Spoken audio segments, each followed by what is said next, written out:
Madame, Monsieur, bonsoir. Bienvenue à cette nouvelle édition de Géopolis. C'est sur Equinox Télévision uniquement. C'est une figure remarquée et remarquable du landerneau politique camerounais et son bord politique, celui du pouvoir, aurait pu le brider. Au contraire, il a gardé sa liberté de ton qui en fait un des électrons libres de notre espace politique. Vous l'avez peut-être deviné, l'invité de Géopolis cette semaine est le député RDPC de l'Océan, Martin Oyono. Avec lui, nous évoquons la session parlementaire tumultueuse du mois de novembre dernier, la crise anglophone, l'affaire Patrice Nganan, les résultats du concours de l'ENAM qui font des vagues dans l'opinion et enfin les perspectives pour l'année 2018 au Cameroun. Bonsoir Martin Oyono. Bonsoir Monsieur Zogo et merci de me recevoir sur ce plateau. Voilà. Je suis très enchanté. Oui, merci aussi. Equinox Télévision vous remercie d'avoir sacrifié de votre temps à la veille de ces fêtes de fin d'année pour nous parler de la vie du Cameroun à l'heure qu'il est. Alors, honorable Martin Oyono, la session parlementaire du mois de novembre s'est achevée il y a quelques jours de cela, dans des conditions un peu tumultueuses, comme on a pu le voir à travers les images tournées et quelques événements qui sont déroulés à l'Assemblée nationale. Qu'est-ce qu'on doit garder de cette session d'après vous? C'est une image que vous invoquez, vous la qualifiez de tumultueuse, mais moi je la qualifie de regrettable parce que nous sommes une institution emblématique. Et ce qui s'y est passé n'est pas honorable. Parce qu'on nous appelle honorable, il faut que nous soyons un exemple, un modèle à tout point de vue.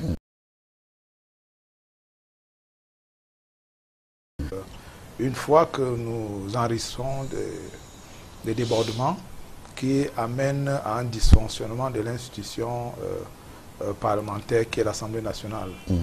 Nous étions à la veille de l'adoption d'une loi qui est très importante pour la nation, la loi des finances 2018, et tout cela a été perturbé, je crois à cause d'un certain nombre d'incompréhensions et surtout à cause d'un manque de dialogue et de communion d'esprit pour qu'on parvienne à nous dire que nous sommes tous Camerounais. Donc, et qu'on soit de l'opposition du parti au pouvoir, qu'il y a des questions d'importance nationale qui doivent être discutées au Parlement. Donc vous dites, en vous écoutant, vous dites que la revendication centrale, par exemple, du SDF, qui consistait à réclamer l'inscription à l'ordre du jour des travaux, la question anglophone, la crise anglophone, aurait dû être acceptée pour que le débat puisse se dérouler de manière sereine à l'Assemblée. Oui, pour qu'il n'y ait pas ces perturbations qui ont donné à l'Assemblée nationale une très mauvaise image. Déjà que nous avons déjà subi tout un dommage avec l'incendie. Lorsque vous passez aujourd'hui et qu'on vous présente cette institution, je crois que c'est une très mauvaise image sur le plan spirituel. Les enfants qui passent, qui ont du Parlement et des institutions de souveraineté qui doivent dégager un certain honneur, se posent des questions. Comment cela s'est passé? Et je voudrais dire que le règlement intérieur de l'Assemblée nationale est clair, c'est une loi. Et nous qui sommes du parti au pouvoir, et on veut d'un peu plus d'assurance. À savoir, lorsque la question vous savez, on a laissé d'abord une habitude au parti d'opposition qui est le SDF, le monopole d'émotion, même lorsque ce n'était pas la question anglophone. Vous avez toujours remarqué que c'est comme si le RDPC ne peut pas présenter une motion d'ordre à l'Assemblée nationale. Or, nous pouvons le faire. Sachant très bien que si c'est une question importante, à la fin, nous aurons toujours la majorité qui va voter.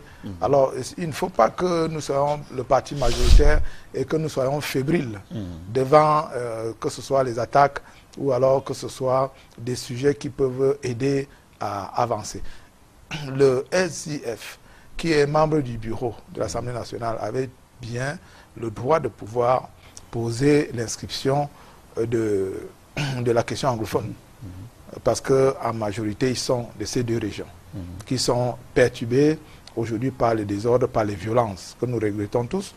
Et je crois que pour la nation, l'intérêt général, sacrifier 3 heures de temps, par exemple, pour leur laisser vider leur sac, aurait mieux valu que de bloquer le processus et ne pas leur permettre de parler. Et vous voyez, ça a donné naissance à des inspirations assez négatives, comme les vuvuzelas, quand on est en train de siffler, on empêche le Premier ministre de parler. Mais je crois que tout le monde entre dans l'esprit de dialogue que le prône le chef de l'État et la communauté nationale et internationale. Cet incident n'aurait pas dû avoir lieu. Juste se mettre tellement à s'énerver au point de blesser un des nôtres, des députés qui sont de notre parti. Oui, je rappelle, pour la gouverne des téléspectateurs, peut-être qu'ils n'en sauraient pas davantage si c'était le cas. L'honorable Patricia Toman-Ondam, lors de la discussion générale relative à l'adoption du budget, a donc balancé son chevalet et qui a heurté malencontreusement le député Richard Wallam, qui s'en est sorti avec l'arcade sourcilière ouverte. C'est ça. Voilà. Alors, donc, vous dites que c'est un événement malheureux, mais est-ce que Patricia Toman-Ondam, sur ce cas précis, explique que depuis 2016, la parole n'a pas été donnée à l'UDC, qui la réclame de manière ininterrompue depuis cette période? Non, je ne crois pas que ce soit un problème de parole qui n'a pas été donné à l'UDC. Dans ses revendications, elle dit que la loi des finances étant une loi importante, l'UDC n'est pas représenté dans la commission des finances. Si j'ai bien suivi. Ça, c'est l'argument. Mais par contre, par rapport à la prise de parole, je peux témoigner sans risque de me tromper qu'au niveau des députés de l'opposition, l'honorable Patricia Ndamjoya est la personne à qui on accorde le plus le temps de parole. Donc, mais là, le scénario était différent. Parce qu'on était en train de devoir adopter le projet de loi. Et si on peut dire qu'il peut y avoir une unanimité au niveau du parti dans lequel je suis, c'est-à-dire le RDPC, et les 16 partis amis, que sont l'UPC et l'UNDP, il n'en est pas de même pour le MRC ou alors l'UDC, dont fait partie Mme Ndamjoya. C'est pour ça que elle le justifie, parce que les restreint à discuter un projet de loi. D'abord, sur le plan général, il y a une discussion générale, et ça c'est une loi qui relève du Parlement. Et après la discussion générale, nous passons à la discussion article par article. Après donc, là, on passe à l'adoption. Mais toutes ces étapes ont été galvaudées et ça ne peut pas rehausser notre image. Ce que moi j'aurais pensé, que l'on puisse faire, c'était par exemple de suspendre la séance. Et ça ne nous coûte rien, même si on fait 48 à 72 heures, parce que nous voulons travailler sereinement pour montrer au peuple que nous sommes venus vraiment travailler pour l'intérêt de la nation. On aurait pu suspendre la séance jusqu'à ce qu'on négocie avec nos partenaires, ou alors inscrit donc effectivement sur le champ, parce que si la majorité le décidait, inscrire ce point à l'ordre du jour. Et l'avantage aurait été quoi? Le SDF ne représente que 15 députés. Alors si on se réfère au règlement intérieur, ils ont, en plus de la motion d'ordre, ils ont 10 minutes d'intervention. Ce qui nous fait 150 minutes. On aurait sacrifié moins de 3 heures. Ils auraient vidé le sac. Et je crois qu'on s'en serait mieux porté, parce que je ne vois pas comment ils allaient trouver d'autres voies pour nous empêcher de travailler. Étant donné qu'on allait prendre acte de tout ce qu'ils ont dit, et s'il y avait une décision sur laquelle on devait passer au vote, je crois que vous connaissez bien le résultat de ce vote. Donc ça aurait été plus élégant On se livre à un spectacle qui a fait que non seulement il y a des violences, mais aussi qu'on bâcle le travail qu'on aurait pu faire et pour lequel nous avons été élus par les populations. Donc, on va dire aujourd'hui que peut-être heureusement, mais même jusque-là, il n'y a pas d'excuse parce que le Sénat n'est pas censé faire le travail de l'Assemblée nationale. Ah oui. Voilà. Alors, et comment expliquez-vous ce raidissement de l'Assemblée nationale, ce refus de cette demande du SDF qui a été quand même insistante? On serait attendu à ce que, après la première demande, que la question soit inscrite à l'ordre du jour. On n'a pas vu. On a vu ce raidissement, on a vu ce refus catégorique d'ouvrir ce débat. Comment on peut l'expliquer? Disons que je pense qu'il ne faut pas jouer aux hypocrites. Cette motion d'ordre aurait pu être présentée, si on le voulait bien, par les députés RDPC et de ces deux régions, puisque eux-mêmes ils sont dans une situation très inconfortable, que ce soit en matière d'insécurité, en matière de projection pour les échéances à venir. Ils doivent aller sur le terrain pour parler à leur population.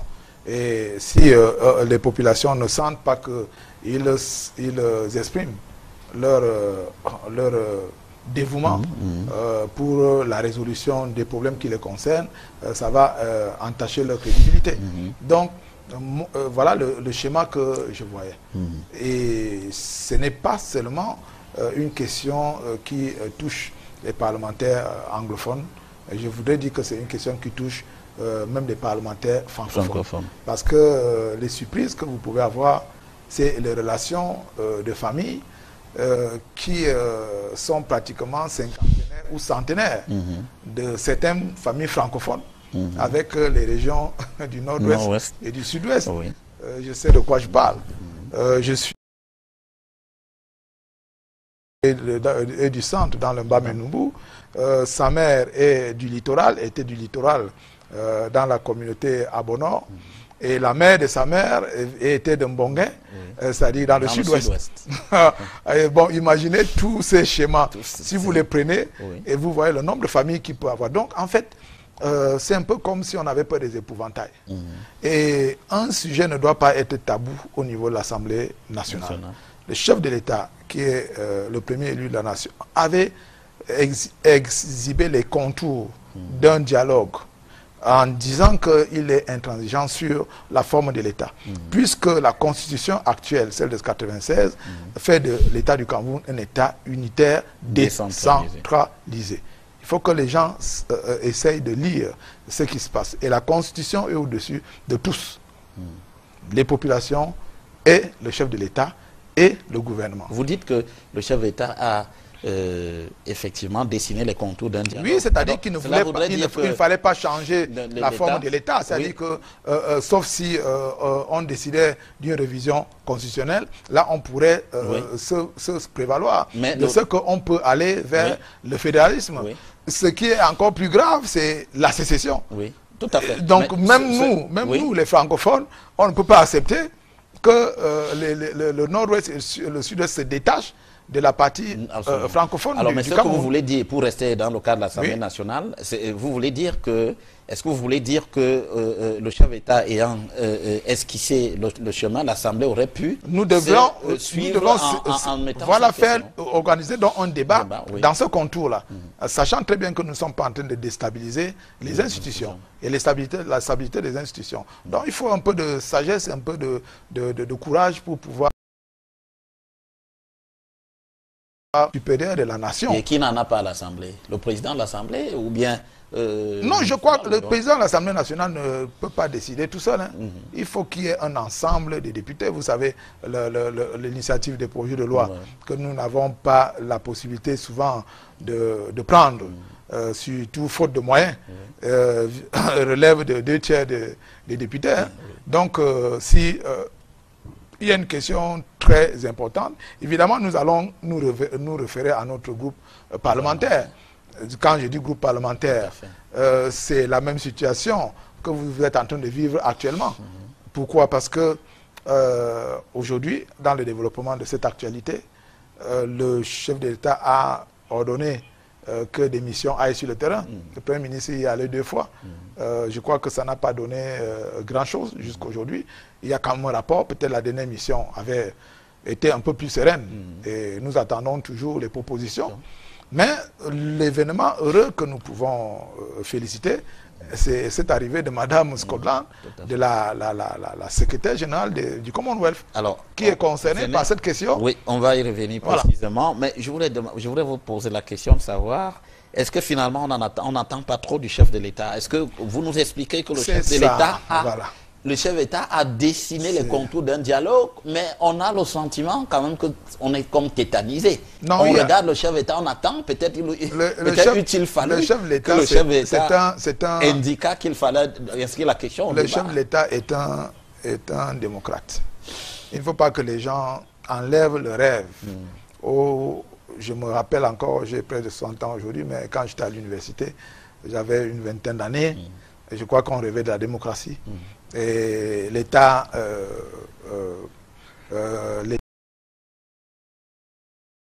unique ne donnait pas lieu à des réflexions, à des discussions démocratiques. Donc le fait qu'en 1982, on ait eu un démocrate, quelqu'un qui a choisi de mettre en place un État démocratique, est un rêve que beaucoup de gens veulent briser, mais qui ne peut pas être brisé, surtout pour des gens qui sont un peu des forcenés comme nous. Donc je préfère être comme Don Quichotte qui se bat, ou alors comme Sisyphe qui monte avec sa pierre, en espérant qu'un jour. Mais il faut que tu sois un homme convaincu de tes principes et de tes choix. Donc j'ai choisi, pour moi, pour le libéralisme communautaire était un livre de chevet. Donc en adhérant au RDPC, j'ai choisi d'appliquer tout ce qui y était, c'est-à-dire une société de démocratie et une société de rigueur, de moralisation. Et c'est ce qui a donné naissance à cette politique du renouveau national. Alors j'ai l'impression que certains parlent de renouveau en termes de slogan. Et ils vident le contenu du renouveau national. Il faut qu'on revisite cela. Parce que c'est tout ça, l'ensemble de ça qui constitue la vision. Un chef d'État ne peut pas gouverner sans une vision. Donc il a mis toute sa vision là-dedans. Et cette vision doit lui avoir été inspirée, disons, du Saint-Esprit, pour qu'il la mette, parce qu'en fait, c'est pour ça que c'est bien, lorsqu'on est élu, vous savez, on reçoit une onction. Et lorsqu'on est élu et qu'on connaît sa mission, c'est-à-dire le chef d'État qui a dit qu'il doit amener son peuple à la postérité, il sait que c'est une lourde charge. Donc il devrait mettre sur pied une philosophie, une politique qui l'amène à répondre aux besoins de ces populations. Et les besoins sont tellement... sera un État parfait.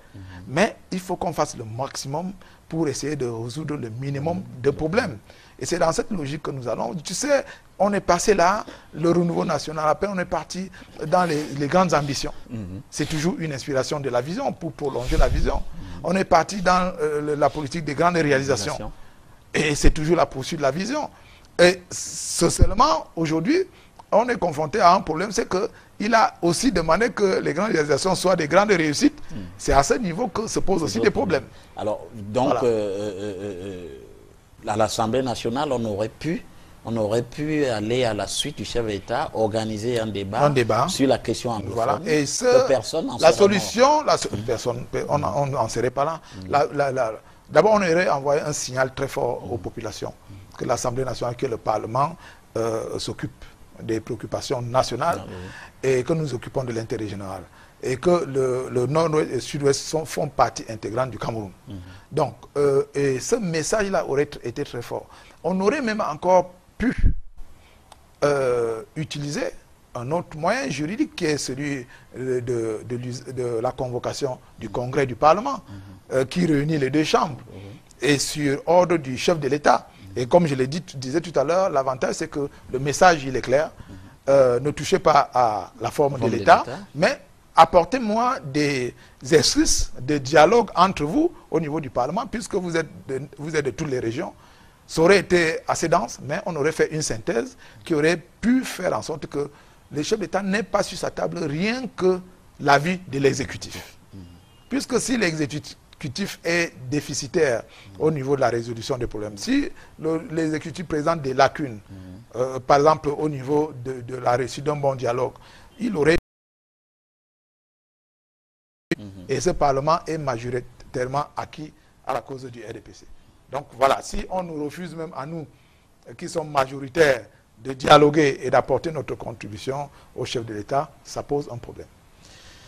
Alors, dans ces conditions, le budget a été adopté, comme on l'a vu. Est-ce que cela est digne? Est-ce que vous estimez que c'était la meilleure manière d'adopter le budget 2018? Je crois que même le chef de l'État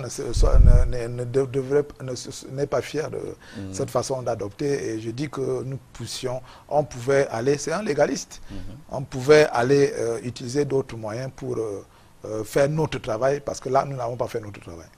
Alors, 4 513 milliards, budget du Cameroun 2018, il est réaliste? Est-ce que vous pensez que les objectifs peuvent être atteints? Lutte contre la pauvreté, on va aller vers l'émergence en 2035, ou alors les questions de décentralisation et de développement tout court? Est-ce que le budget répond?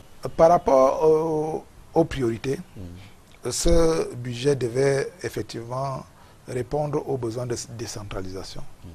Et c'est à ce niveau que je regrette qu'au déclenchement de cette crise anglophone, on n'ait pas pris sur nous d'organiser les élections régionales.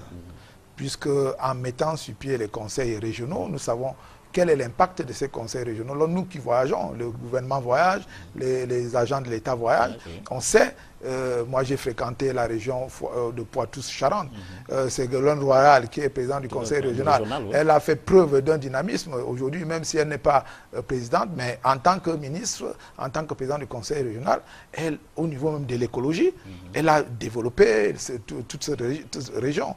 Il y a d'autres régions comme ça. Donc, à la base. Et les élus à la base ont un sentiment de redevance et de redevabilité vis-à-vis de leur population. Je doute fort que lorsque les États des comptes de la CONAC ou bien de l'ANIF ou alors du contrôle supérieur de l'État ne font pas d'une distraction annuelle de pratiquement 300 milliards, si on confiait 30 milliards à chaque conseil régional, ces personnes qui allaient se sentir redevables vis-à-vis de leur population, allaient se mettre à détourner cet argent, puisqu'elles savaient qu'elles allaient être démises le moment venu par les populations. Et vous voyez qu'on allait décentraliser le problème. Je ne vois pas comment les populations de Bamenda ou bien de Boya, ou de toutes les deux régions, ayant des conseils régionaux qui fonctionnent, qui sont financés, n'allez pas s'accrocher au coût des gestionnaires au niveau de la région et venir faire des revendications, par exemple, au niveau du Premier ministère. Vous comprenez? Donc, et même si elle venait au niveau du Premier ministère, ça allait être une initiative pour venir accuser les mauvais gestionnaires au niveau local. Et on allait demander des comptes à ces mauvais gestionnaires. Donc, il faut que l'État décentralise ces problèmes. La décentralisation, là, ce n'est pas seulement se délester des fonds, des moyens, et tout, c'est aussi une décharge au niveau des problèmes à résoudre, au niveau central. Donc maintenant, la conséquence aussi, c'est que ce qui déplaît aux populations et ce qui déplaît aux élus, c'est qu'à répétition, le chef de l'État a beau parler de rigueur et de moralisation, de l'opération épervier même propre, mais on a l'impression que plus les années passent, plus les gens ne font que renforcer.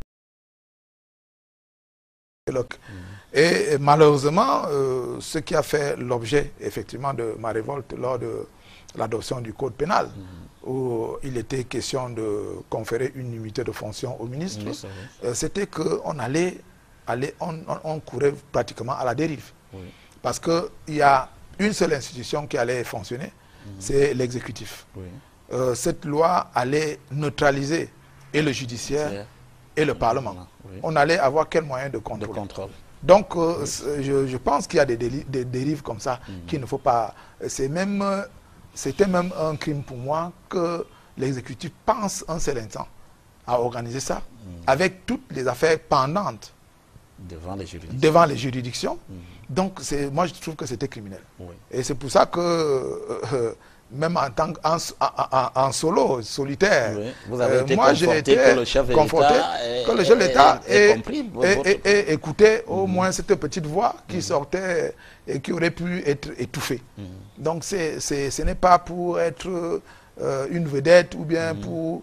j'étais quelque part, avant d'être député, j'étais quand même quelque part, je travaillais discrètement et je ne prenais pas la parole en public. D'abord, je n'ai pas souvent aimé la prendre. Mais le problème, c'est que je me suis revêtu d'un nouveau manteau, qui est celui de parlementaire. Et je vois comment les populations font des réclamations sur le terrain. Ces revendications, même la région du Sud, nous en sommes habitués, surtout chez moi, au niveau de l'océan. Vous avez vu au niveau des populations par rapport au port, vous avez vu le 6 novembre 2010 à Comdeu, où les routes étaient pratiquement barrées. On nous a empêchés de tenir un meeting. Mais pour venir réprimander les populations. C'est comme ça qu'on vit dans un État. Donc nous, les élites, nous devons être aussi des courroies de transmission, mais aussi des acteurs d'apaisement. Vous faites là un parallèle avec la crise anglophone. Oui, bien sûr. Vous dites que vous entendez par là que les élites auraient mieux pu s'y prendre dans la crise anglophone pour adresser les problèmes. Oui, parce que quand vous voyez les images, vous avez vu les images d'un confrère d'une télévision, c'était des images terribles, où on pouvait avoir peur de sa vie, pour sa vie. Mais je dis que depuis 2010 jusqu'à 2017, ça fait combien? 7 ans. 7 ans. Et les revendications pour lesquelles les populations étaient en colère, les problèmes ne sont pas complètement résolus. Mais aujourd'hui, elles ont quand même l'espoir. Parce que la route à Comdeu, Krivi, et Bolova, Krivi par Comdeu, vient de faire l'objet d'un MOU. Donc ça veut dire que la patience a payé. Et la conciliation entre l'élite et la haute hiérarchie, c'est très bien comment l'élite s'est investie, on se sacrifie pour aller dialoguer avec les populations, à payer. Si bien qu'aujourd'hui, si on pose la première pierre de cette route, ce sera un long chemin qu'on aura parcouru, mais l'élite aura joué un grand rôle. Donc, alors je ne peux pas penser un seul instant que des revendications qui couvaient au niveau du nord-ouest et du sud, même si elles ont pris d'abord la forme de corporatistes au niveau des avocats et des enseignants. Ils avaient parfaitement raison. On ne peut pas l'ignorer aujourd'hui. Le chef de l'État a d'ailleurs créé la Commission nationale de bilinguisme et de multiculturalisme. Et ce qui est une grande chose. Je ne sais même pas s'il y a beaucoup de gens qui comprennent l'importance de cette commission. Pourquoi? Parce que il ne faut pas renier notre histoire. L'anglophonie, Société des Nations, depuis pratiquement un siècle, nous a formaté tel que on ne peut pas se départir de cela. Absolument. On ne peut pas le faire. On ne peut pas se considérer comme l'État sénégalais, où il n'y a pas plusieurs patois, il y a peut-être trois langues. Donc ils ont convenu de façon consensuelle que tout le monde doit parler le Wolof. Et ça se parle à la télévision. Et partout.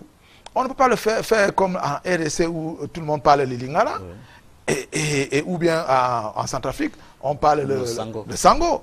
Donc on ne peut pas le faire. Pour le faire, il faut maintenant qu'il y ait une résolution pour que dans les 230 ethnies ou bien 250 que nous avons, qu'on puisse choisir. Qu'on puisse choisir. Imaginez-vous, qu'on vous dise, monsieur Zogo, aujourd'hui, que le centre à lui seul doit choisir une langue vernaculaire. Les Bassa vont céder, les Étones vont céder, même entre les Étones et les Ewondo, qui sont des bêtis, il y aura un problème. Et les Manguissa, donc il faut dire que c'est des missions impossibles. Le français et l'anglais sont venus sauver une situation. Parce que nous ayant été imposés, nous avons ça comme des langues de ralliement, sans enlever toutefois notre appartenance à une nation. Vous comprenez? Parce que ce n'est pas parce que je suis francophone ou anglophone que je ne peux pas aller dialoguer avec un Bassa, avec un nordiste. Moi, j'ai fréquenté au nord, avec les Fulbé, les Mundans. Mon professeur était un Gizgi. Et il est même, d'ailleurs, mon collègue à l'Assemblée nationale aujourd'hui, il est tellement fier de cela, mon professeur de philosophie, l'honorable Boulou Gizi. Et j'ai eu cette chance de cette mitigation, c'est-à-dire de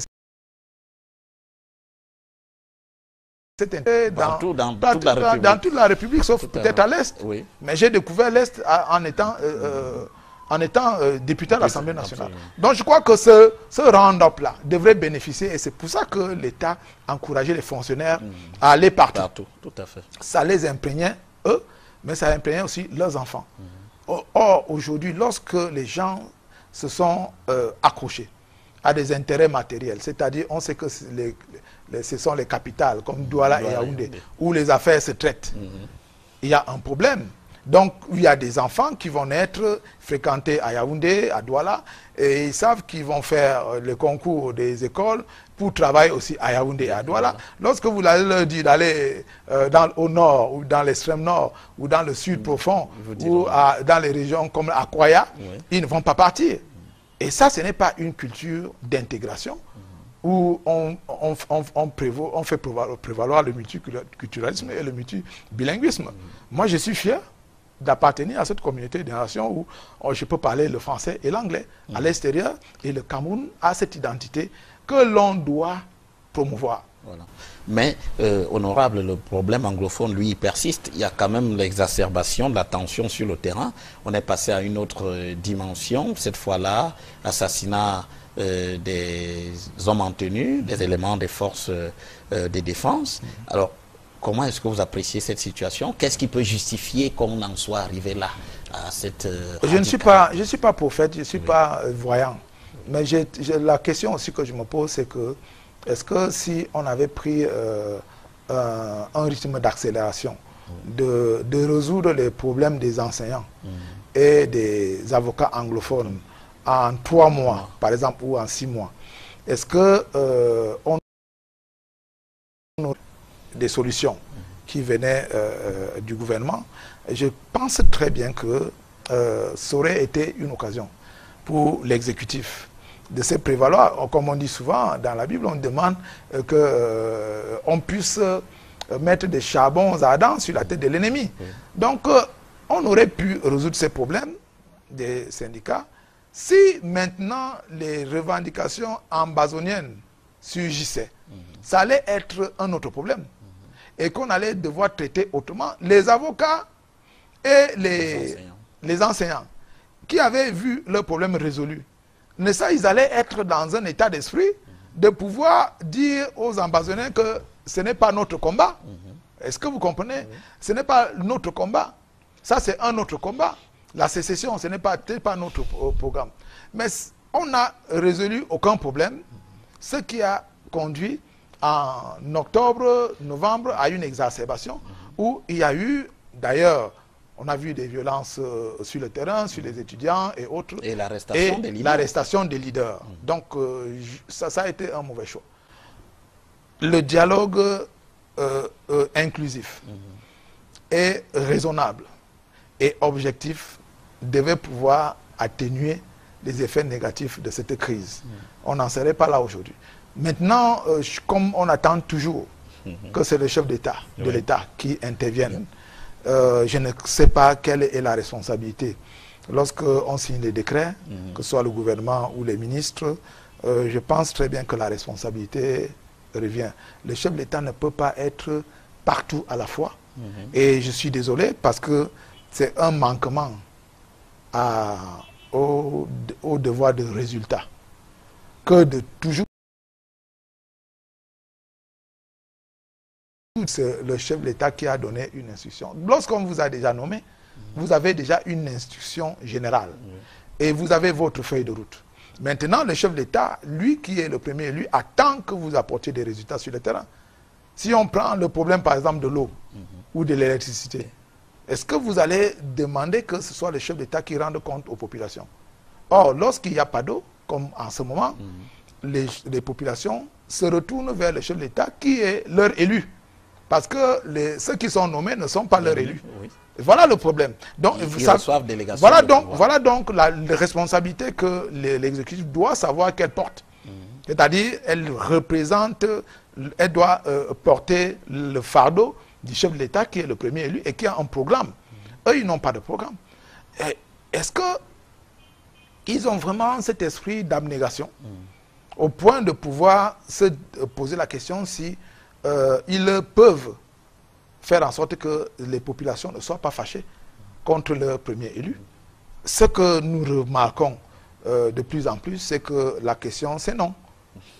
Et il y a un facteur désagréable, c'est celui de l'intéressement des gens à l'argent, plus qu'à la satisfaction d'un mandat que le chef de l'État a pris au niveau de ses populations. Voilà. Et maintenant, au niveau de la question, l'évolution de la question anglophone, nous pensons que nous pouvons prier Dieu, qu'avec l'arrivée de la secrétaire générale du Commonwealth, qui est une voix autorisée et qui a rencontré le premier ministre du gouvernement, qui a rencontré le ministre des Relations extérieures et qui a rencontré le chef d'État, je suis très sûr, sans être voyant, que c'est le chef d'État qui a pu accorder pour rencontrer les forces vives. Elle a rencontré les chefs traditionnels, elle a rencontré la société civile, elle a rencontré certainement les élus. Déjà, elle avait commencé ici, puisque le principal parti d'opposition, qui est représenté par M. Foundi, a été reçu. Un candidat à l'élection, qui est anglophone, M. Maître Akeremouna, a été reçu, ce qui donne une crédibilité à cette visite du secrétaire général du Commonwealth. Et comme je sais que tout est organisé et que le président, c'est une personne organisée, cette personnalité influente ne va pas partir sans laisser un rapport. Vous qui êtes journaliste, j'espère bien que vous allez avoir la primeur de ses sentiments. Et ce rapport aidera mieux le chef de l'État à se prononcer. Et comme certainement le rapport des députés qui auraient pu descendre sur le terrain aurait mieux apporté une autre tonalité au rapport qui a été déposé par l'exécutif. Alors, nous avons un morceau choisi de Dakole Daïsala, président du MDR, Mouvement pour la Défense de la République, qui est d'ailleurs représenté à l'Assemblée nationale où vous siégez, qui, au sortir de son entretien avec Patricia Scotland, la secrétaire générale du Commonwealth, a dit que le président Paul Biya était otage de son entourage, qui n'écoute pas les gens, qu'on lui fait entendre un seul son de cloche et que c'est l'une des clés de la crise anglophone aujourd'hui. Est-ce que vous avez le même sentiment? Est-ce que le président de la République a les bons rapports sur ce qui se passe sur le terrain? Est-ce qu'on lui dit exactement ce qu'il faudrait lui dire? Ou alors la frange sécurocrate a emporté la bataille à côté du chef de l'État?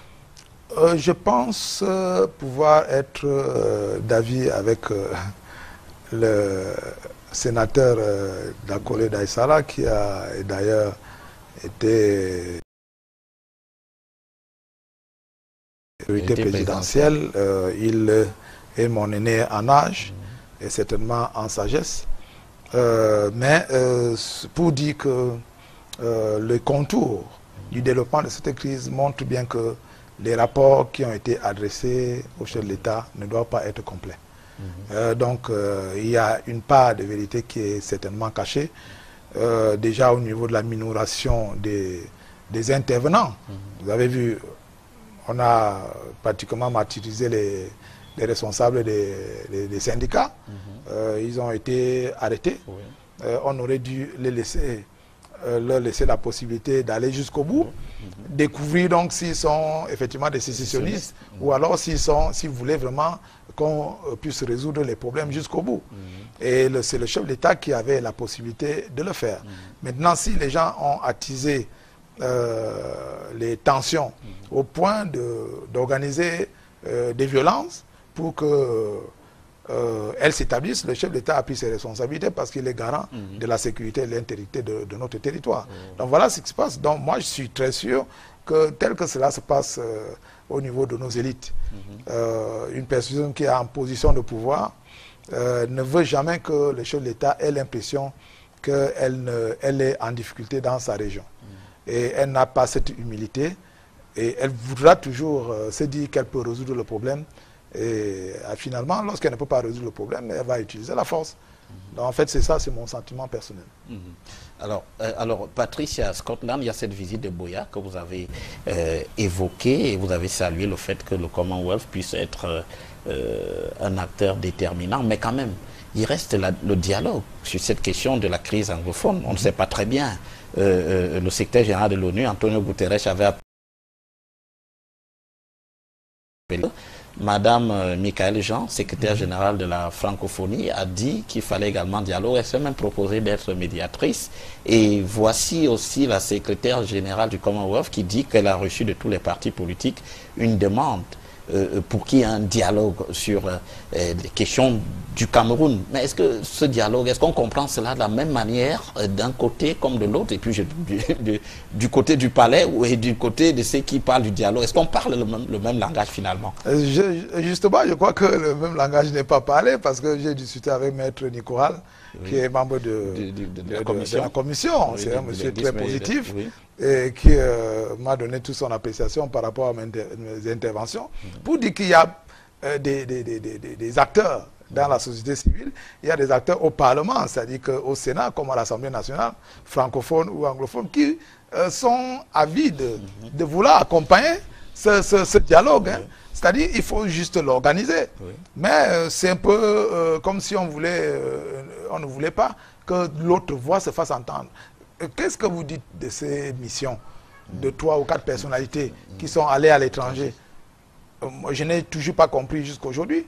Pour que dans les ambassades, au lieu que le drapeau national vert ou jaune puisse flotter, comme il en avait l'habitude, il soit remplacé par un drapeau bleu-blanc représentant un État fantôme, un État fictif.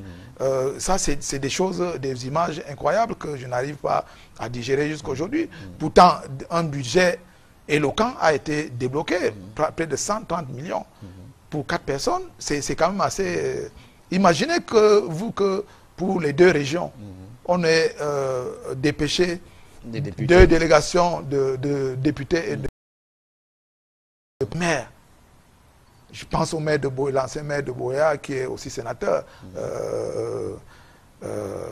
L'autre, Mbela Moki, c'est une personne assez positive. Donc le sénateur Peter Mafanu Moussonga. Donc je crois qu'on aurait pu dépenser moins pour une délégation de parlementaires, pour un meilleur résultat que ce que nous avons eu jusqu'à présent. C'est une question de choix. C'est une question d'implication des uns et des autres. Et c'est regrettable. La crise anglophone devient aussi un fonds de commerce pour certains. Mais apparemment, moi j'ai vu une image assez rocambolesque, c'est-à-dire nous avons, vous savez, aujourd'hui rien ne se cache sur le net. Oui. On nous a fait, lorsque le président et la présidente étaient à New York, oui, on nous a fait part de peut-être 8 associations qui auraient émergé au niveau des ambassades pour percevoir une somme de plus de 18 000 $. C'est quand même assez énorme pour mobiliser. Oui. Mais qu'est-ce que vous avez vu devant cet hôtel? On a vu une trentaine ou une quarantaine de personnes qui portaient le drapeau vert ou jaune du Cameroun. Et en face, une population de près de 800 personnes qui avait un drapeau illégal et qui faisait plus de bruit que nous. Donc vous voyez comment les gens, c'est-à-dire vraiment l'intérêt national n'est pas là.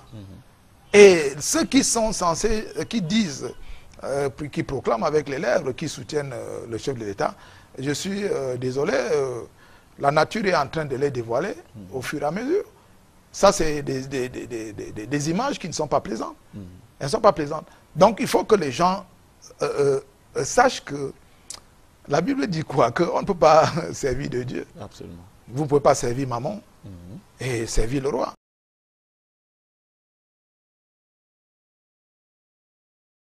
Et lorsque le Dieu de l'argent vous prend la tête, vous allez arriver au point où vous allez l'adorer. Vous allez oublier les intérêts du peuple. Et ça va se faire comme cela se fait aujourd'hui. La société camerounaise est en train d'être envahie par une minorité de personnes qui sont en train de développer une gangrène qu'il faut couper et qu'il faut soigner.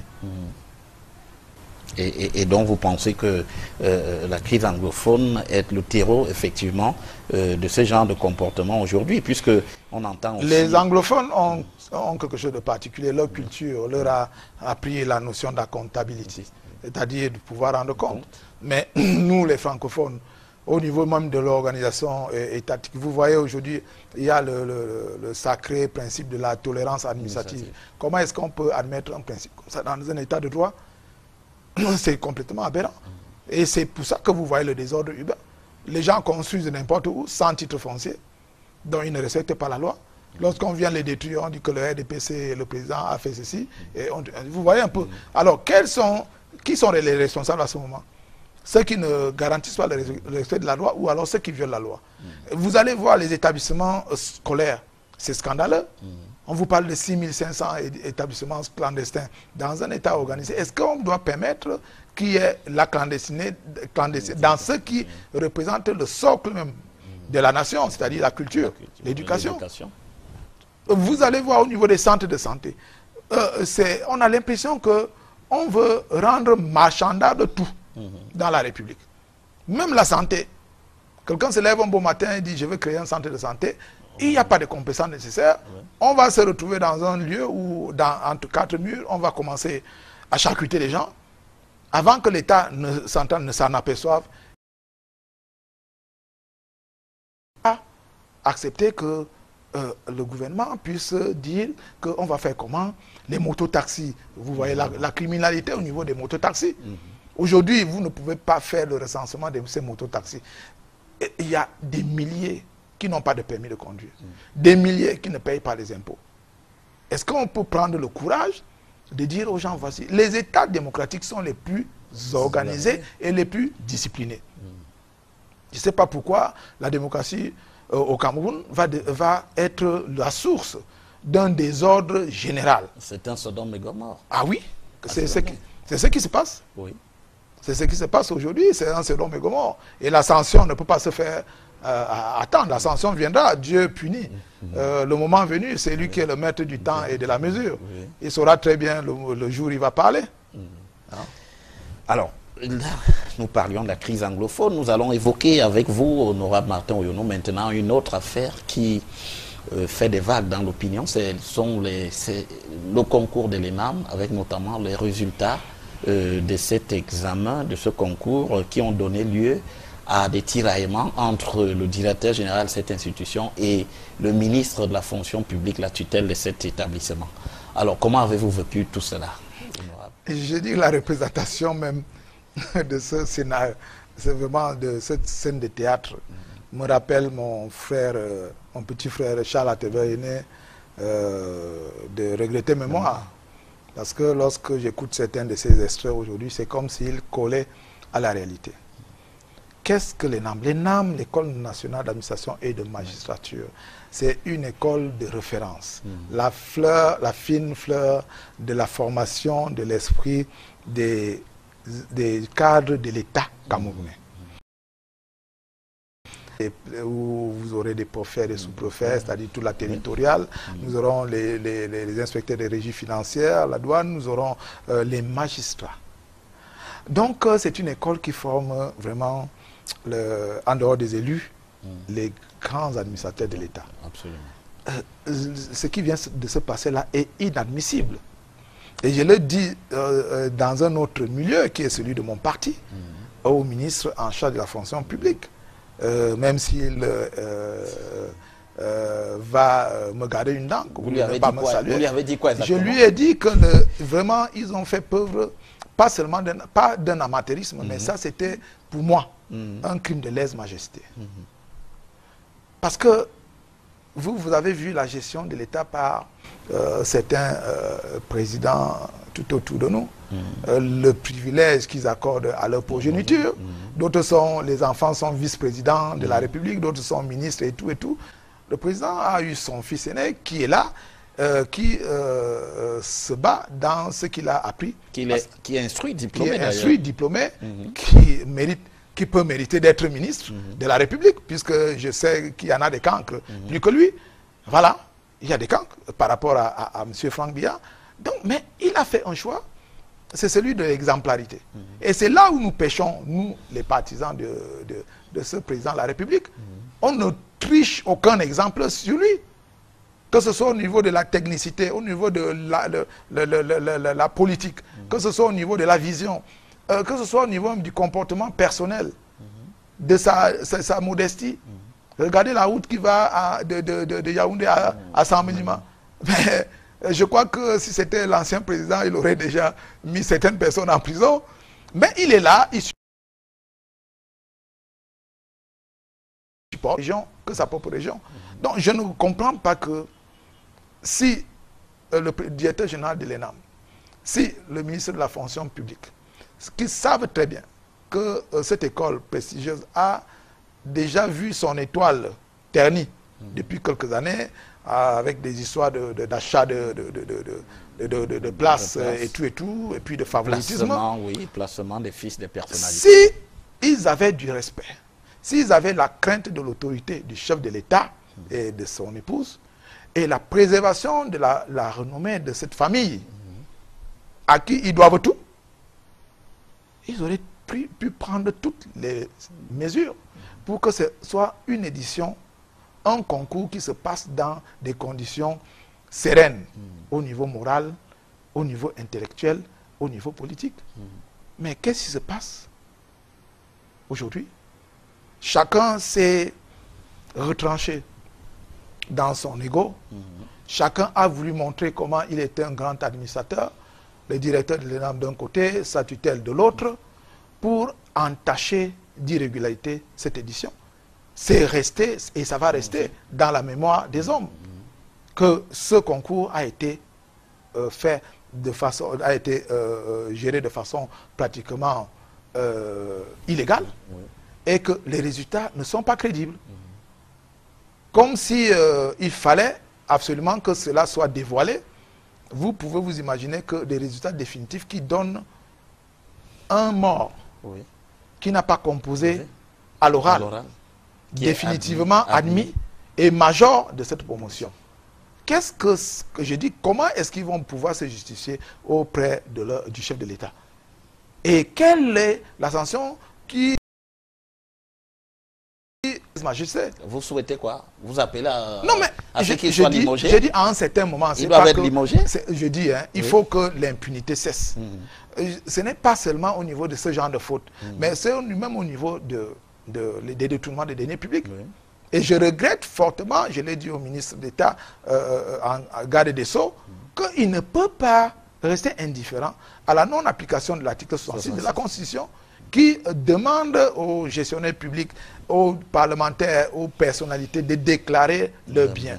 Le corollaire de cette déclaration de biens, et cela se fait chez nos voisins, c'est que vous allez être, vous pouvez être susceptible d'être interpellé pour enrichissement illicite. Tout à fait. Ce que nous voyons dans les réseaux sociaux, les gens qui construisent des châteaux, qui n'ont jamais été des fils de châtelains ou de rois, je ne sais pas, à part les Lamido ou bien le roi des Bamoun, je ne vois pas, partout vous allez voir des châteaux aujourd'hui, d'autres qui ont des ponts, ça dit que vous voyez alors que vous êtes un agent de l'État. Autant... Dans la Première République, c'était inexcusable, c'était impardonnable. Et ces personnes avaient leur place de choix dans les différentes geôles de cette République. Alors, ils savaient aujourd'hui que des personnes qui ont détourné de l'argent sont libres. C'est-à-dire que des responsables de crimes économiques sont libres. Pendant ce temps, d'autres personnes aussi responsables sont en prison. Et j'estime que c'est une injustice.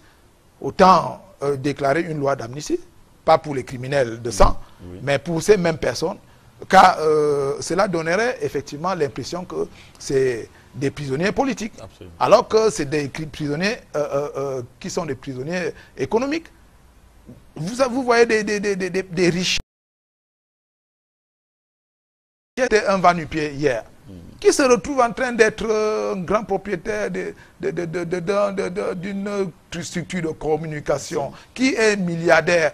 Alors qu'on sait très bien que grâce à cette personne, une entreprise publique a failli tomber en faillite. Et qu'aujourd'hui, grâce à une loi pratiquement scélérate que nous avons votée malheureusement à l'Assemblée nationale, celle qui excuse un coupable en lui demandant de venir rembourser de l'argent pour être acquitté, j'estime que c'est une loi qui doit être révisée et qu'on doit l'abolir. Sinon, la rigueur et la moralisation ne seront plus qu'un slogan. creux dans cette nation. Et moi, je suis un disciple forcené de la rigueur et de la moralisation. Oui. Parce que nous avons une jeunesse à qui nous devons donner un espoir. Regardez le nombre de jeunes aujourd'hui que nous voyons lorsque nous allons au défilé du 20 mai, au défilé du 11 février.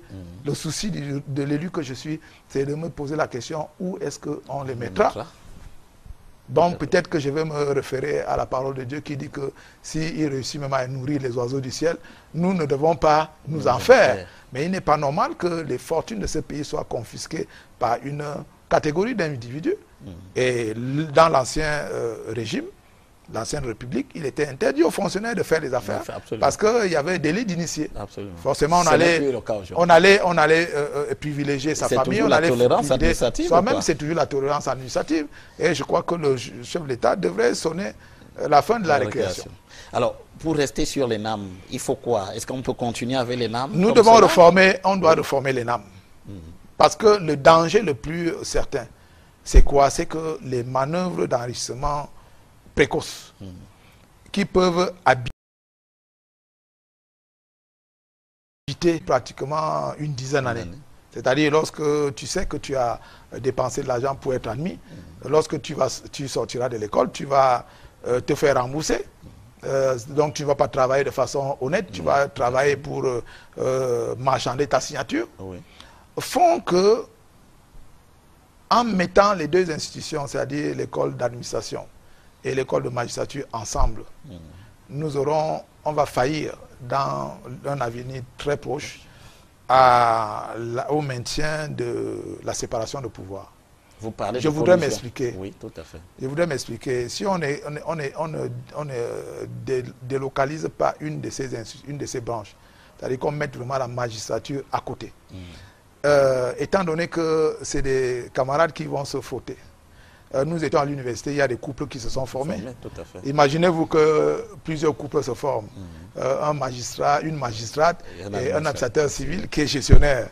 Le magistrat qui doit prononcer la loi dans toute sa rigueur, qui se retrouve donc avec un mari qui est administrateur civil, gestionnaire, et qui se met à détourner de l'argent. Mais l'instinct de conservation, de préservation va conditionner le magistrat, même s'il est président du tribunal criminel spécial, de privilégier quand même la préservation de son foyer. Donc voilà, et ça veut dire que comment on appelle l'incubation de toutes les ruses de détournement va se passer au niveau de cette jeune personne qui vont former le couple pour pouvoir détourner l'argent, pour pouvoir fonctionner dans un état d'esprit de corruption. Donc, il faut qu'on les sépare. Ça aura au moins le privilège d'avoir des promotions qui sont des magistrats et ils seront imprégnés de la rigueur du magistrat. La loi qui a été votée et ça les évitera de ce frottement aux ambitieux qui sortent de l'administration centrale, qui vont être douaniers, qui vont être inspecteurs des régies, qui vont être tout ce qui va manipuler de l'argent. Donc moi je crois que c'est une réforme qui est très importante de par l'exemple que nous venons de tirer de ce qui s'est passé lors de la dernière édition de l'admission des jeunes étudiants. Est-ce que l'élite est prête à cela? Parce que lorsqu'on parcourt les résultats des concours, on voit quand même des noms, une homonymie qui est quand même assez significative, ressemblante avec les élites de la République. Est-ce que ces gens sont prêts à entendre qu'on fasse des réformes? La question du mérite même aussi au concours de l'ENAM. C'est pour ça que moi je lève dans ma voix et je pleure vers le président de la République. Vous allez encore dire que nous le surchargeons, mais je crois qu'il a la destinée de ce pays. Il faudrait que des questions aussi importantes que les suggestions qui sont bienheureuses comme celle-là. On l'a vu en France, ce n'est pas comme ça. L'école de magistrature n'est pas jumelée à l'école d'administration. Et je crois qu'ils savaient très bien pourquoi ils l'ont fait. Et si nous sommes des personnes qui nous inspirons de la Constitution française ou bien du modèle français, nous devons pouvoir choisir ce qui est bon et qui peut nous préserver des mauvaises surprises. Alors, là, c'était l'ENAM, résultat du concours de l'ENAM. A fait Patrice Nganang. Honorable Martin Oyono. Patrice Ngana, c'est cet écrivain camerounais qui a aussi une autre nationalité américaine, qui a écrit sur son profil Facebook, sur sa page Facebook, il logerait une balle dans la tête du chef de l'État s'il avait un fusil. Alors cela lui a valu, à l'heure qu'il est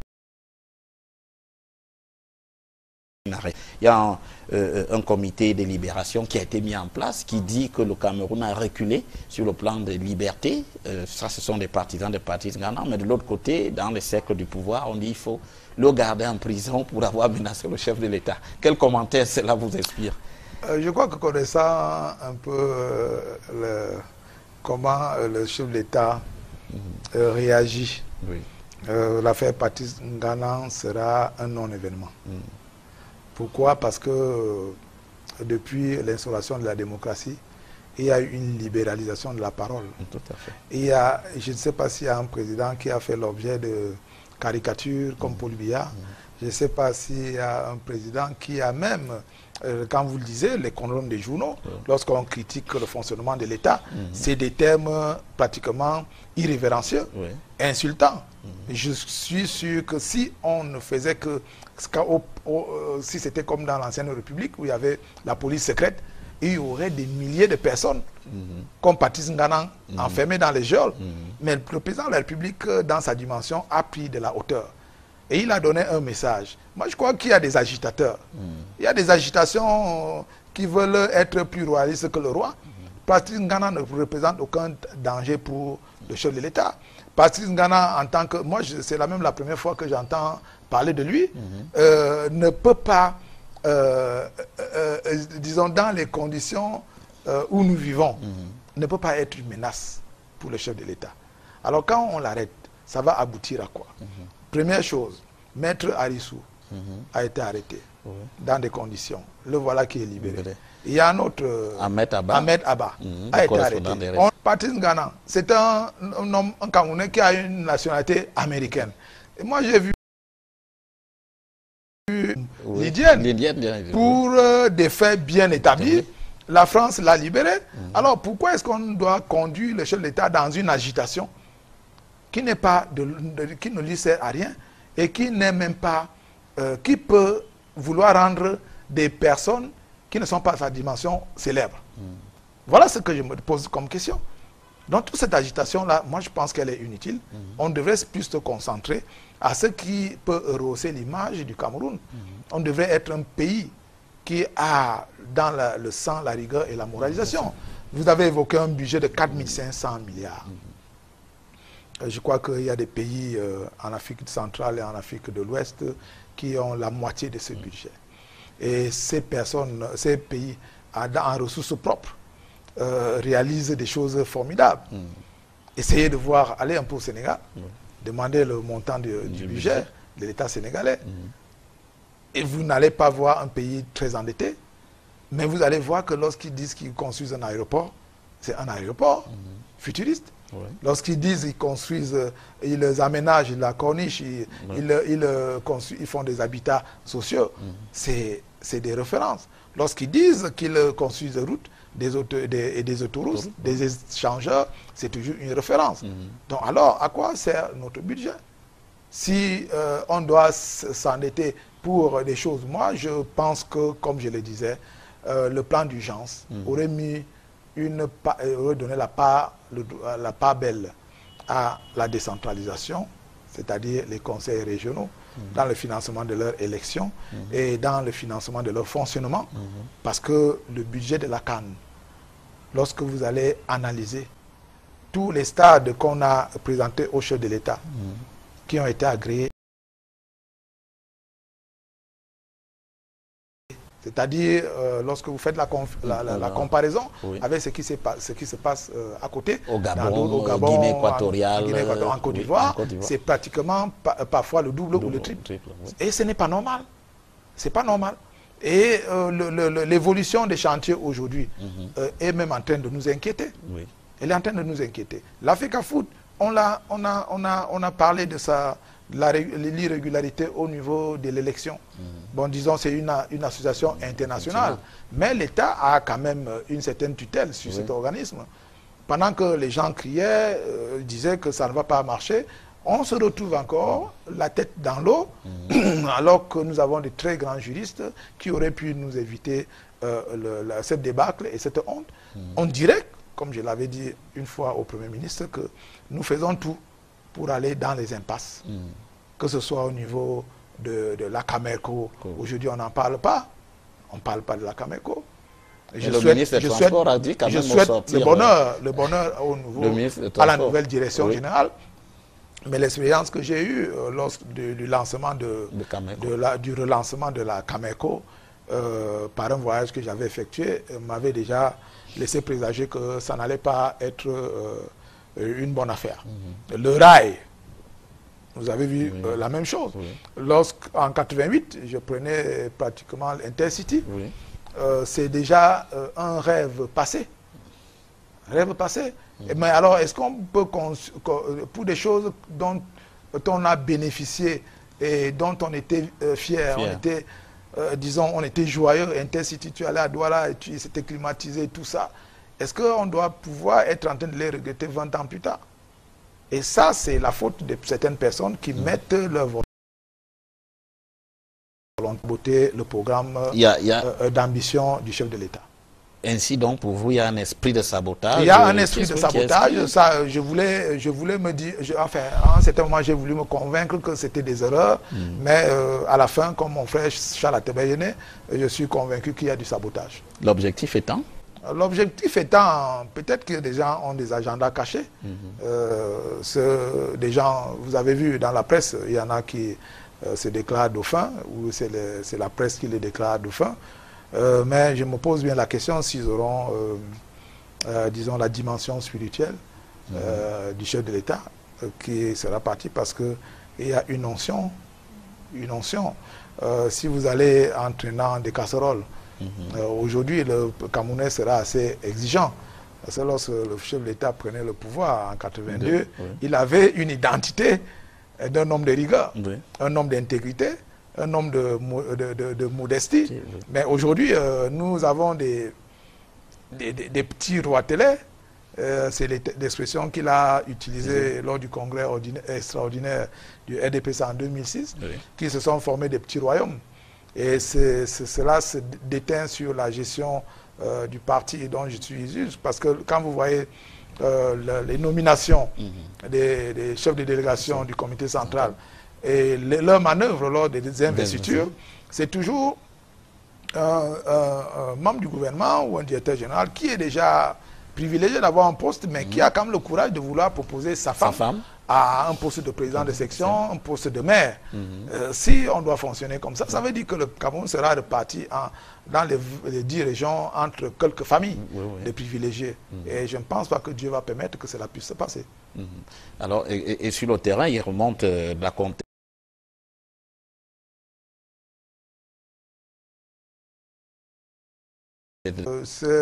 Moi, j'ai eu la chance de venir à l'Assemblée nationale en 2007, après les épreuves des primaires.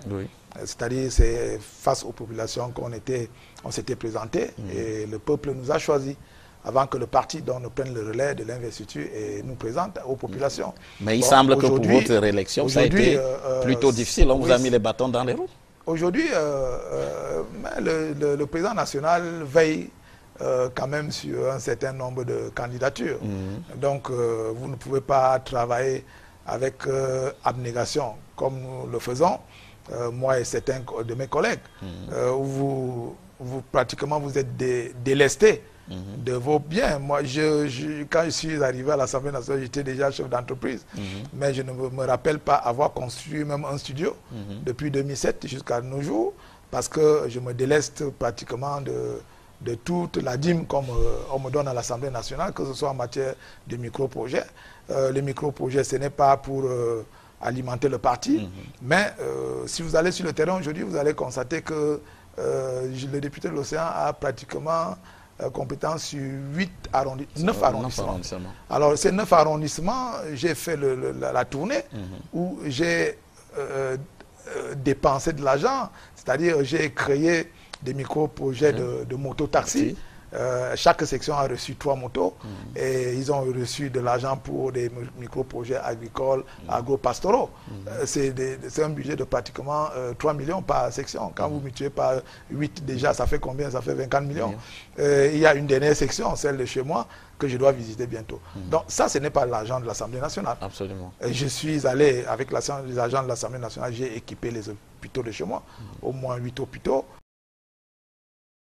1 million, ça vaut quoi? Ça fait l'argent de tout un mandat. Absolument. Pour les États, 5 millions pour par les 8. micro-projets. Donc, je crois que c'est notre rôle de dépenser comme ça pour aider le président de la République. C'est ce que nous devons faire comme accompagnement. Ça ne nous vaut pas beaucoup de faveurs de ce que nous dénonçons en matière de corruption. Parce que je peux vous dire que dans le domaine où j'exerce, il y a même des mots d'ordre qui sont donnés au téléphone pour ne pas favoriser l'éclosion de mes affaires.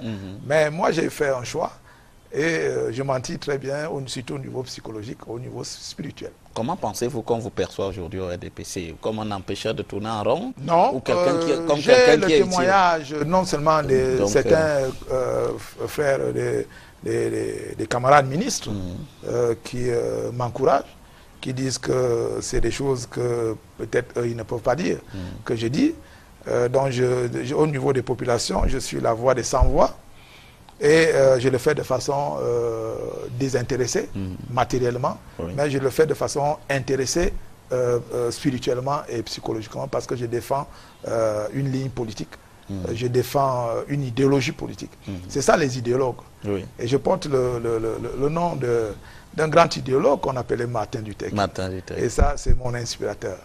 Je ne suis plus au moment de la libération, des libertés et de l'affranchissement de l'esclavage, mais je suis à l'ère de la proclamation de la parole de justice. Et c'est la justice qui fait évoluer une nation. Alors, vous citez beaucoup le chef de l'État. Il est d'ailleurs, quand on vous entend, l'une de vos références. Et vous avez quel type de relation avec le président de la République? Il est votre, je ne vais pas dire ami, mais non, il n'est pas votre ami. Nous ne sommes pas d'abord, nous ne sommes pas des congénères. Oui, tout à fait. Je peux être son fils. Oui. Nous ne sommes pas des congénères. Je suis un militant de son parti. Tout à fait. Et je suis un élu de son parti. Et disons, dans le cœur, je suis de la région du sud natal du chef de l'État. Et quel que soit le cas, vous n'allez pas m'empêcher d'avoir gardé ces idéaux qu'il m'a fait miroiter lorsque j'étais étudiant. Et je pense que ces idéaux, je les transmets à mes enfants. C'est ça. Vous voyez, quand vous entrez dans la parole de Dieu, ce que Dieu reproche à ses enfants, le peuple qu'il a choisi, c'était quoi? C'était la rébellion. C'est-à-dire, voici la vision, voilà la parole que je vous ai donnée. Faites-en bon usage, respectez les règles et vous serez des enfants bénis. Mais nous, aujourd'hui, si on respectait la vision du chef de l'État, qui est la rigueur, parce que c'est là où tout est foiré. Si on respectait la vision de la rigueur et la moralisation, on serait béni. Moi, là où je suis convaincu que je suis béni parce que mon comportement fait en sorte que malgré les privations de ces choses de la terre, c'est-à-dire que les biens matériels, l'argent et autres, dont je ne me rends pas esclave, j'ai une satisfaction morale, j'ai une paix intérieure que seul l'Esprit Saint me donne. Vous avez rencontré le chef de l'État quand même, hein? Oui, nous l'avons rencontré avec les autres députés, c'était à Ibolova. Lors du comice. Lors du comice agro-pastoral, et ça a été une belle rencontre. Et je suis désolé pour mes détracteurs, c'est que j'étais témoin avec mes autres collègues. Pendant que nous voulons jouer au flag honneur, dit seulement au chef de l'État, oui, merci pour le comice et tout. Mais le chef de l'État a ouvert une brèche dans laquelle nous sommes engouffrés et d'une audience de 15 minutes. Dans le protocole, l'État est venu 2 fois, il leur a dit non, attendez. Donc, ce qui veut dire qu'il suit certainement l'activité parlementaire. Il suit, lorsqu'il a le temps, nos interventions au niveau de l'Assemblée nationale, lorsqu'il y a des questions importantes. Et je crois que c'est à partir de là qu'il se fait une idée de qui est qui au niveau du Parlement ou bien au niveau de l'administration. Alors, Martin Oyono, nous allons nous acheminer vers la sortie de cet entretien. Évoquons les perspectives de l'année 2018. Comment voyez-vous cette année? Elle vous paraît positive? Elle s'annonce bien? Ou alors vous avez des inquiétudes? Est-ce que vous n'êtes pas d'un optimisme inquiet, pour reprendre une formule de Pierre Bérégovoy à l'époque? Je suis très optimiste par rapport à l'avenir parce que je suis croyant et je sais que le Saint-Esprit fait beaucoup de choses. Donc nous avons beaucoup d'échéances électorales. Et s'il y avait une échéance qu'il fallait privilégier, je commencerai par, comme je l'ai dit tantôt, je ne cesserai de le répéter, les conseils régionaux. Ils ne nous coûtent pas cher. Et c'est une élection qui se passe au niveau des conseils municipaux. Et ce serait une très grande satisfaction pour toutes les populations du Cameroun, y compris le nord-ouest et le sud-ouest. Après ces élections, ce serait l'élection présidentielle. Les autres élections, que ce soit législative ou municipale, il faut qu'on sache que ça risque d'être très difficile avec les foyers de tension et d'insécurité. Nous n'allons pas mobiliser toute l'armée pour aller dans le nord-ouest, le sud-ouest, ou bien à Mora, Maroua et autres, ou aller dans l'est. On ne peut pas le faire. Donc il faudrait que nous entrions vraiment dans la brèche de ce dialogue qui rouler dans de très bonnes conditions. Mais s'il y a un vœu que j'aimais, c'est que finalement, cette échéance, si jamais le président national du RDPC, de mon parti, le veut bien, s'il veut se présenter, il faudrait déjà qu'on passe par des actes forts. Est-ce que vous pensez qu'il devrait se représenter? Je ne peux pas avoir son agenda. Je crois que quelqu'un n'aurait pas pu poser cette question à l'ancien président Amadou Ahidjo. Mais on n'y est plus, c'est plus la même époque. Je ne suis pas son conseiller, mais je crois que spirituellement, je prie pour que le Seigneur le conseille. Il serait son meilleur conseiller. Mais ce que je veux dire, c'est que nous ne devons pas être porteurs de malchance. On ne doit pas être porteurs de malédiction et de péché lorsque le président ou le RDPC voudrait aller se présenter. Il faudrait vraiment que les populations aient confiance aux personnes qui viendront battre campagne pour le RDPC. Il faudrait nettoyer. C'est-à-dire il faut nettoyer. Et c'est le Congrès qui vous paraît à même de jouer le Congrès me paraît, ça va faire les états généraux. Si on nous permet de parler, on va parler directement au président national et il saura quel est l'état général de notre parti. Parce que lui, à Ebolova, nous a dit que nous devons faire en sorte que le RDPC reste au pouvoir, mais ce n'est pas par tous les moyens. Il faut qu'il reste au pouvoir avec un objectif, avec une idéologie qu'il défend. Nous ne pouvons pas penser un RDPC qui va en dehors de l'idéal du renouveau national. Donc voilà un peu là où nous situons. Donc, il peut être élu s'il y a des personnes honnêtes qui sont envoyées sur le terrain, ou parce qu'elles vont refléter l'esprit de rigueur et de moralisation. L'argent de l'État ne sera plus détourné par une minorité qui ne pense pas à leur bonheur. Et ce sera un message très fort qui vraiment apporterait même de la bénédiction au niveau de la prochaine République que nous voulons dessiner. Alors, mais quand même, vous dites que le Congrès devrait être une sorte d'état généraux, des états généraux pour le RDPC, mais est-ce que vous êtes aussi confiant que ce Congrès pourrait ne pas se tenir, parce que le bureau politique a prorogé le mandat du chef d'État? Ce ne sont que des suggestions. Oui. Ce sont des suggestions. Mais ça ne vous gênerait pas qu'il n'y ait pas ce Congrès? Le président est souverain. Lorsque nous faisons des suggestions, c'est que nous prions pour qu'il nous écoute. Et dans sa sagesse, dans son expérience, il prend des décisions qui lui conviennent. Moi, sincèrement, si j'avais à parler avec lui en direct, c'est ce que je lui dirais. Vous sollicitez une audience là? Non, je ne sollicite pas d'audience. Mais si le besoin se faisait entendre, je dirais ce que je suis en train de dire ici. C'est après cette audience que vous semblez refuser que nous allons avec le chef d'État, que vous refusez ou vous sollicitez. Non, je serais au honneur. On ne peut jamais refuser l'audience que la plus haute autorité de l'État vous accorde. Mais il faut bien savoir ce que vous allez dire à cette autorité. Donc, pour ne pas lui perdre le temps, je pense que j'ai, en tant qu'élu, beaucoup d'expérience et beaucoup de choses qui pourraient contribuer à la résolution d'un certain nombre de problèmes de façon pacifique dans cette nation. Alors, on espère que le chef de l'État vous a entendu, ou du moins qu'il vous entendra. Merci. Je le mets en prière, de toute façon. Merci, honorable Matoyo. Le programme Géopolice de cette semaine. C'est moi qui vous remercie. Et merci d'avoir été patient. Oui. Voilà. Ça fait 1 an. Voilà. Alors, merci beaucoup aussi à vous, chers téléspectateurs, de nous avoir suivis pendant pratiquement 90 minutes à l'occasion de cette édition de Géopolice. Et je vous donne rendez-vous la semaine prochaine, dimanche prochain, lorsqu'il sera 20h30 pour une nouvelle rencontre dans le cadre de cette émission Géopolice. En attendant, ne zappez pas, restez en compagnie des programmes d'Equinox Télévision. À très bientôt, madame, monsieur.